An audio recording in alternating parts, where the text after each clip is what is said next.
Во заеднички координирана акција на територијата на Република Австрија од страна на полициски службеници од Одделот за сузбивање на организиран и сериозен криминал, единица за недозволена трговија со дрога и од Сојузната криминалистичка полиција на Република Австрија, Оддел за борба против организиран криминал, во текот на месец мај во околината на Виена откриени се 3 големи нелегални лаборатории за производство на дрога.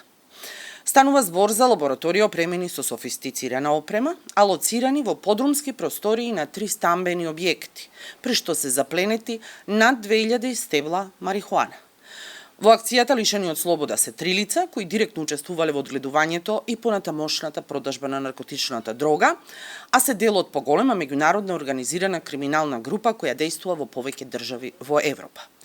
Запленетата дрога представува посебна хибридна сорта на канабис со висок процент на ТХЦ, психоактивна супстанца со улично име амнезија, која на нелегалниот наркопазар во западноевропските држави достигнува цена и до 10.000 евра за 1 килограм. Министерството за внатрешни работи продолжува со засилен интензитет во борбата против домашните, но и меѓународните организирани криминални групи кои се занимаваат со недозволена трговија со дрога, во заедничка соработка со одделите за организиран криминал во соседните држави, партнерските држави од Европската унија, како и во координација со ИПА и СЕЛЕК.